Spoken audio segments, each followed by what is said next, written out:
Hi guys! Welcome to my spice cabinet.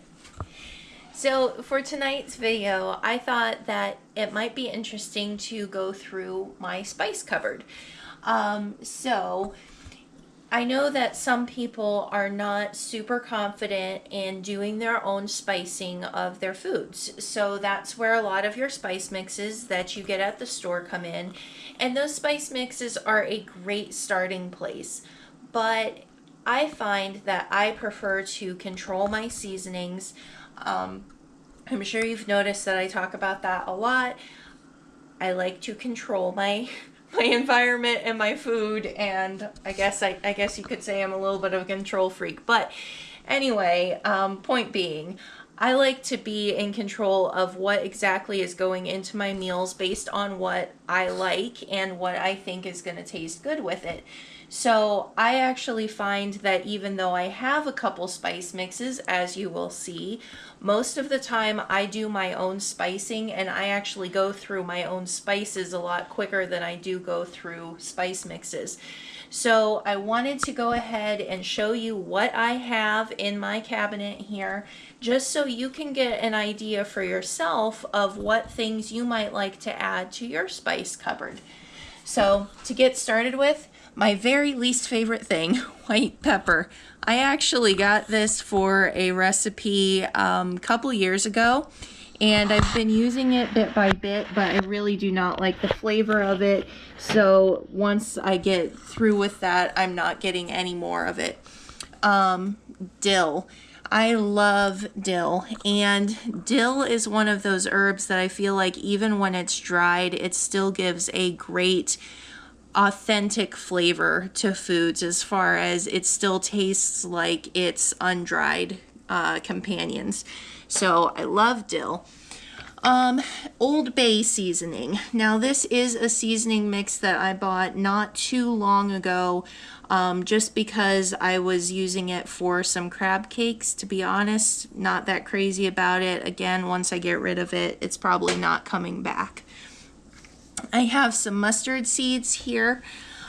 These ones I didn't actually purchase, they were given to me, but they will be good additives to different dishes, as well as I can take my Mort and pestle to it and make mustard powder, which is good in a lot of things. Celery seed. Now this is something I really recommend to anyone and everyone to have in your pantry. It is so good and such a vibrant celery taste. If you really want to bring home the celery taste in a dish, the celery seed is excellent. It's better than actually chopping up celery and putting it in a dish. So it's so good, it's so compact, and you can add it into a lot of different things that you do. So definitely recommend getting some celery seed if you haven't already. Dark chili powder. So I actually have two chili powders in my spice cabinet. I have my regular one and then my dark one. You couldn't tell because they kind of looked the same. But I like the dark chili powder in addition to the regular chili powder because it has a little bit more depth to it than the regular chili powder, but I wouldn't replace either one of them. So I like having both on hand, but I use the dark less than I use the regular chili powder.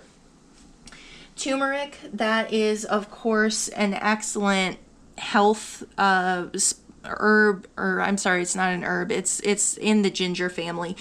So this is one that is great to have around just to add into pretty much anything. Curries, stews, soups, anything that you can add it into, it's great to go ahead and add it because it's got so many health benefits that you should just add it if you can add it just for getting those benefits in. One of my seasoning mixes, this is one that we actually use a lot. This is the Montreal steak seasoning, and we use it a lot. We use it a lot. This is a really good seasoning mix, and if you're looking for a good one to get started with, I would definitely recommend checking this out. They have a couple different varieties of it as well. They have a smoked one that has a more smoky flavor to it. They have one that is formulated for chicken. They have some lower sodium varieties. So if you're ever you want to throw some spicing on something real quick, this is a good go-to. Cayenne powder. So this is great if you want to add a little bit of heat to something. Of course, it's in there kind of with the chili powder family, but it's a little bit hotter, I feel. So there are some things that I'll put chili powder and cayenne, or some things that I'll just do cayenne on if I want a little bit of extra heat. Bay leaves, another kind of essential pantry item. You're going to be using this in like, excuse me, soups, stews, and beans, but always, always, always make sure that you take your bay leaf out before you start eating it. Reason being, it's not that it's going to kill you or anything, but it could cut you. So these are pretty sharp, these edges on the leaf here. And it's a known fact, so always be sure to grab your bay leaf out before you start dishing up your whatever you put it in. Rosemary. Okay, I adore fresh rosemary. I less adore dried rosemary, but because I love the flavor of rosemary so much, I do find it necessary to have the dried version on hand. You do still get the rosemary flavor from it. I just much prefer the fresh. Cumin powder. I love, love, love, love ground cumin, and it's just one of those things that I grew up with. So if you didn't grow up with it, you maybe don't love it as much as I do, but it's a very distinct flavor. It's just so earthy and gives so much depth to your dishes, and it's just fantastic. Smoked paprika. I don't think I need to go into much on this one because you all know that I love smoked paprika. It's in the chili family, but it's a much milder kind of heat. So it still has a little bit of heat, but it's a lot less than like your chili powders would be. You can get it just regular paprika or sweet paprika. I like the smoked just because it gives it a little bit more depth on the back end. Garlic powder, love it, use it so much. It's one of the ones that I go through the most. Onion powder, the same, it's used basically the same way that the garlic powder would be used. And then I have minced onion as well, which is basically just dehydrated onions. Sage powder. So this is another one where I love fresh sage, and because I love the flavor of it, I will keep it on hand in its dried form. There's a couple different ways to get sage. This is the rubbed sage version, so it's more like a powder, but it's great for seasoning up sausages and like sausage gravies and things like that. Italian blend, because sometimes you just need a good blend of dried herbs, and Italian blend is great for that. And then starting on a back line here, lemon pepper seasoning. To be honest, I love the taste of lemon pepper, but I don't use this seasoning very much, as you can tell, since this is completely full, because most of the time I will just zest a lemon and put seasoning on it and call it a day. So I usually don't use the seasoning mix, but I do have it just in case. And then dried basil. This one is also a mainstay that you definitely need to have a dried version of, but the dried stuff is not 1/4 as good as the fresh basil. Cumin seed. So this is going to be the exact same flavor as the ground cumin, as the cumin powder, but because it is in seed form, it's a little bit more pungent, I guess I would say. This is something that you wouldn't want to use in everything that you normally use cumin in, but in something like a soup or a stew or something like that, it holds up really well. So I really like having that as well. Parsley, just, you know, a necessity. You gotta have some dried parsley to sprinkle on top of fish and dishes and whatever you want. Oregano. So this one, out of all of the dried herbs that I use, I probably use oregano the most. It's just so versatile. You can put it in everything. You can put it in Mexican food. You can put it in Italian food. Like, there's not really anything that you can't put oregano in.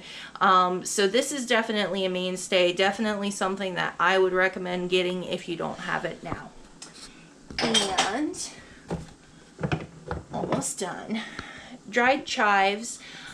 To be honest, I don't use them that much. I prefer a fresh chive or green onion, but there are some things that this is just really good for. And chili flakes, so red pepper flakes. This is great to throw in like a sausage pasta, anything where you want a little bit of heat, but you want it to be somewhat mild. And the somewhat mild is if you don't go crazy on the seasoning. So that is all of that. Now up here I do have a Mesquite seasoning mix. This one we don't actually use that much, but what it's great for is if you are like making chicken and you're going to be putting like barbecue sauce on it after it's cooked. That's a great pardon me, base seasoning. And then I also have I'm not even going to try to say that because I'm probably going to say it wrong because I always say stuff wrong on here. But this is a seasoning mix that I bought from Spice House, which is a great place to look for spices if you are in need of some good quality ones. They've got great quality spices. They really go into and explain like where the spices kind of fit in the seasoning world, which is nice. And it's just another herb mix that I have around because I do like to have dried herb mixes. So it's a little bit different than the Italian herb mix because this is actually a French herb blend. So that is my seasoning cupboard. Now, seasoning cabinets, cupboards, what have you, they're always kind of growing and expanding and changing based on what you like and based on what you find. And I would not say that this is perfect yet. I'm about 5 seasonings short of having a perfect pantry here. So something that I would like to add is some saffron threads. Those are really expensive, but they're great. Dill seed is another one that I would like to add. Caraway seed is another good one. And a little bit more salt variety than what I have right now. But that's pretty much good. That's pretty much what I use all the time. So one more point that I wanted to make about the seasonings as well is checking on your time frame for them. So I've noticed that a lot of people tend to keep their seasonings for years upon years upon years, and usually you run into that when it's a seasoning that you don't use much, or if you don't use much seasoning at all. When you're going through your cupboard, just check the dates on the seasoning, and more importantly than actually checking the dates, just smell them. If they smell like they've got a good flavor to them, they're probably just fine, regardless of what the date says on there. You can actually keep herbs and spices around for somewhere between 2 to 4 years. But if they smell like they're kind of lacking or they don't really smell like anything, it's time to pitch it and go ahead and get another one. So hopefully you enjoyed this tiny tour of my spice cabinet, and if you have any questions for me, just leave me a comment. A lovely mess.